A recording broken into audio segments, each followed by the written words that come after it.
अभी हमारे यहाँ एक तिथि आने वाली है, अक्षय तृतीया। उसका मतलब क्या होता है? अक्षय, जिसका कभी क्षय ना हो। कई लोगों ने महत्व को बिगाड़ दिया के दिन सामान लेकर आना है, चांदी का बर्तन लेकर आना है, ये सामान लेकर आना है, वो सामान लेकर आना, लाओ, मना नहीं है। हिंदू धर्म में ये रीति रही है, कोई सामग्री खरीदी जाती है, पीतल की, तांबे की,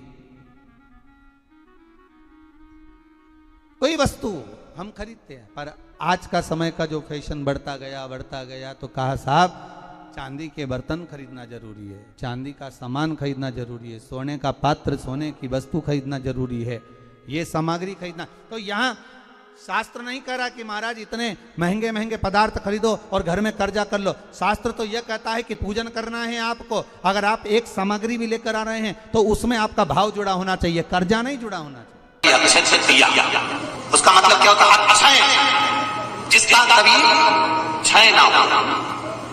जब हम भगवान शंकर को चावल का दाना चढ़ाते हैं, जैसे बहुत ध्यान दीजिएगा महाराज, बहुत समझने वाली बात है, बहुत ध्यान से।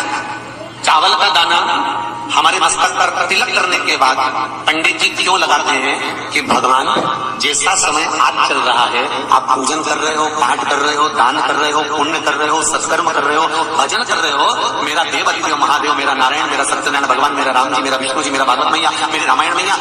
ब्राह्मण मस्तक पर तिलक लगाने के बाद चावल इसलिए लगाता है कि जैसा समय आज चल रहा है, भगवान तुमको ऐसा ही समय बनाकर रखे और तुम ऐसे ही चार चांद लगाते रहो, दान पुण्य संकीर्तन करते रहो, इसलिए मस्तक पर चावल का दाना लगाया है। तो यहाँ शिव महापुराण की कथा करें, चावल का दाना हम शिव जी को क्यों चढ़ाते हैं, भगवान को क्यों समर्पित करते हैं, भगवान की पूजन में अक्षत क्यों समर्पित करते हैं, चावल क्यों समर्पित करते हैं, उसका कारण क्या है? तो कहा आज मैंने जब चावल का दाना आपको समर्पित करा है, जिस भाव से, जिस विश्वास से, जिस श्रद्धा से, जिस मन से मैं आपको रिझा रही हूँ, हे भोलेनाथ मेरी ये मनोकामना पूर्ण कर, इसको अक्षय कर देना, इसको अमर कर देना, बस इतनी कृपा आप लोगों से भी है। अमावस्या आ रही है, पूर्णिमा आ रही है, नवमी आ रही है, बैसाख की तीज आ रही है, अक्षय तृतीया। सत्तू का प्रयोग अवश्य करना, करोगे ना? उसका दान अवश्य करना। कोई आए उसको थोड़ा सा सत्तू अवश्य खिलाना। 3 चीजें होती हैं सत्तू में, गेहूं, चने की दाल, जौ, इनको गलाया जाता है। रात भर गलाने के बाद इसको फिर सेका जाता है, सेक कर पिसाया जाता है, फिर उसका प्रयोग किया जाता है। महाराज चाहे फिर उसको घोल करा, शक्कर के साथ, गुड़ के साथ, नमक के साथ, जीरे के साथ, पुदीना के साथ, जिसके साथ तुम्हें खाना है वो तुम्हारे ऊपर, पर दान करना सत्तू का जरूर। एक चुटकी मात्र भी अगर सत्तू आपने दान किया है बैसाख महीने में, उसका फल जरूर मिलेगा, जरूर करना। हमने भी विचार करा है, जितने लोग ऑनलाइन दान कर रहे हैं, दान सहयोग राशि अकाउंट में डाल रहे हैं या सहयोग दे रहे हैं, तो अमावस्या, नवमी और पूर्णिमा को भी कुबेरेश्वर धाम में जितने भी भगत आते हैं उनको सत्तू का ही प्रसाद वितरण किया जाएगा। जो लोग दान दे रहे हैं उनके सहयोग से ही ये क्रम किया जाएगा। प्रयास शिव उपासना, शंकर का भजन। महाराज स्कंद पुराण में उठाकर पढ़ना कि आखिर मिट्टी के पात्र का जल बैसाख के महीने में शंकर को क्यों चढ़ाया जाता है।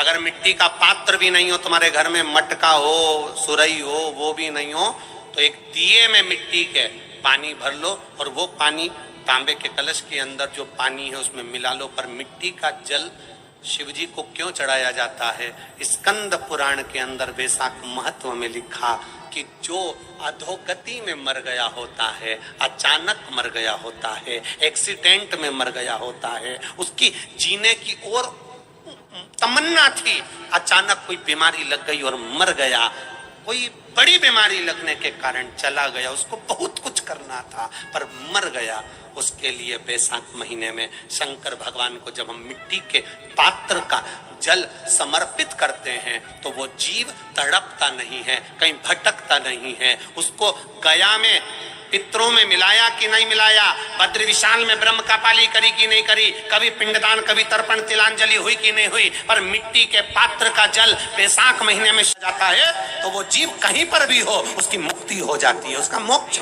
मिट्टी का कोई पात्र नहीं, कोई तारवन नहीं, तो आप दिए के अंदर भी जल भरकर उसको तांबे के लोटे में मिलाकर शिव जी को चढ़ा सकते हो। बैसाख महीने में वो जिस नारी के गर्भ में बच्चा 1-2 महीने का, 4 महीने का किसी का गिर गया हो, बच्चा चले गया 2 महीना, 4 महीना, 6 महीने का समाप्त हो, उसको चढ़ाना चाहिए बैसाख महीने में शिव पूजा। कई लोगों ने महत्व को बिगाड़ दिया के दिन सामान लेकर आना है, चांदी का बर्तन लेकर आना है, ये सामान लेकर आना है, वो सामान लेकर आना, लाओ, मना नहीं है। हिंदू धर्म में ये रीति रही है, कोई सामग्री खरीदी जाती है, पीतल की, तांबे की, कोई वस्तु हम खरीदते हैं। पर आज का समय का जो फैशन बढ़ता गया तो कहा साहब चांदी के बर्तन खरीदना जरूरी है, चांदी का सामान खरीदना जरूरी है, सोने का पात्र, सोने की वस्तु खरीदना जरूरी है, ये सामग्री खरीदना। तो यहाँ शास्त्र नहीं कह रहा कि महाराज इतने महंगे महंगे पदार्थ खरीदो और घर में कर्जा कर लो। शास्त्र तो यह कहता है कि पूजन करना है आपको। अगर आप एक सामग्री भी लेकर आ रहे हैं तो उसमें आपका भाव जुड़ा होना चाहिए, कर्जा नहीं जुड़ा होना चाहिए। लक्ष्मी सबसे ज्यादा प्रसन्न कौन से दिन होती है? जम के बोलिए जरा। शुक्रवार। तो शुक्रवार को लक्ष्मी सबसे ज्यादा प्रसन्न क्यों होती है? उसका प्रसन्न होने का कारण क्या था? लक्ष्मी जी के 2 भाई थे, दोनों की शादी नहीं हो रही थी, दाता और विधाता, दोनों का विवाह नहीं हो रहा। और दाता विधाता के लिए लक्ष्मी बड़ी परेशान थी, रोज नारायण से कहती थी प्रभु कुछ कृपा करिए, दाता विधाता का विवाह नहीं हो रहा, उम्र होती चली जा रही, इनका कुछ करिए प्रभु, आप नारायण आप कुछ तो कर सकते हो। भगवान नारायण ने तब लक्ष्मी से कहा एक काम करो, बेलपत्री के पेड़ के नीचे बैठकर लक्ष्मी तुम अनुष्ठान करो तुम्हारे भाइयों के विवाह के लिए। इसलिए आज भी हमारे हिंदू धर्म की रीति है कि बेलपत्री के पेड़ के नीचे शाम के समय लक्ष्मी का वासा होता है। इसलिए लोग इस बेलपत्री के पेड़ के नीचे तुम्हारा रात्रि को शाम को 6 बजे से लेकर रात्रि को 8 बजे तक तुम्हारा निवास होगा। जैसे पीपल के पेड़ में देवताओं का निवास, आपको आप लोगों ने यदि पद्म पुराण पढ़ी होगी या सुनी होगी तो उसमें स्पष्ट कहा है। पीपल के वृक्ष की गणना, ध्यान देना, पीपल के वृक्ष में सुबह 4 बजे से लेकर 7 बजे तक ब्रह्मा जी का वासा होता है। पीपल के वृक्ष में सुबह 7 बजे तक ब्रह्मा जी का वासा, 7 बजे से लेकर 10:30 बजे तक पीपल के वृक्ष में भगवान विष्णु का वासा होता है। कितनी बजे तक? 10:30। 10:30 से लेकर 11:30 12 बजे तक पीपल के वृक्ष में पितरों का वासा होता है। इसलिए हमारे यहाँ पितरों को श्राद्ध पक्ष में जो भोजन कराया जाता है वो 10:30 से 12 के बीच में कराया जाता है। 12 बजे के बाद पीपल के वृक्ष में दोपहर के 1:30 बजे तक आहूतों का वासा रहता है। आहूत कौन? जो गर्भ में शांत हो गए, जो कुंवारी अवस्था में शांत हो गए, जो जन्म लेने के बाद उनका विवाह नहीं हुआ और शांत हो गए, उन आहूतों का वासा उस पीपल के वृक्ष में दोपहर में 1:30 बजे तक रहता है। उसके बाद में प्रेतों का वासा चालू होता है। इसलिए दोपहर के समय पीपल के पेड़ की परिक्रमा नहीं होती। फिर शाम को 4 बजे से 7 बजे तक पीपल के वृक्ष में शंकर जी का वासा होता है। इसलिए शाम के समय पीपल की परिक्रमा नहीं होती। 7 बजे के बाद में पीपल के वृक्ष में रात्रि को 9 बजे तक कुबेर का वासा होता है। फिर 9 बजे के बाद में प्रेतवास चालू होता है पीपल के वृक्ष में। उसी तरह बेलपत्री का जो वृक्ष है, उस बेलपत्री के वृक्ष के नीचे रात्रि को 8 बजे से लेकर 12 बजे तक बेलपत्री के पेड़ के नीचे कुबेर का निवास होता है। महाराज, कुबेर का निवास। प्रयास करा करो इसी बेलपत्री के पेड़ के नीचे हम दीप लगाएं, घी का दिया। यदि संपदा की कमी हो तो, अगर भगवान ने खूब संपदा दी है तो भले मत लगाओ, कोई दिक्कत।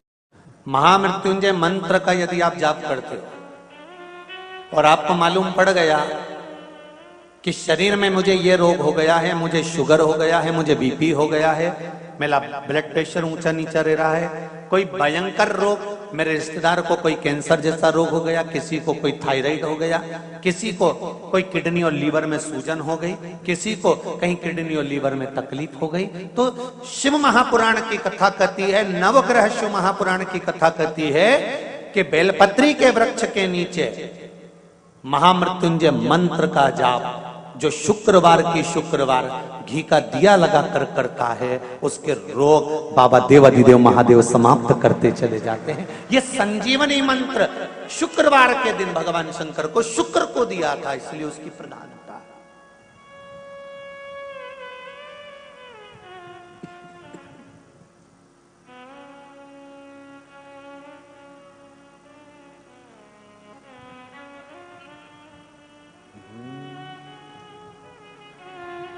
ये वो संजीवनी मंत्र। शुक्रवार के दिन बेलपत्री के वृक्ष के नीचे बैठकर घृत का दिया लगाकर शरीर में जो रोग है उसका स्मरण कर कर शंकर जी से विनय कर कर, हे भोलेनाथ, आपने शुक्र देवता को संजीवनी मंत्र दिया है, तो क्या आप मेरे को वो मंत्र प्रदान नहीं करोगे? मेरे रोग, मेरी बीमारी, मेरे दुख को आप नहीं हरोगे?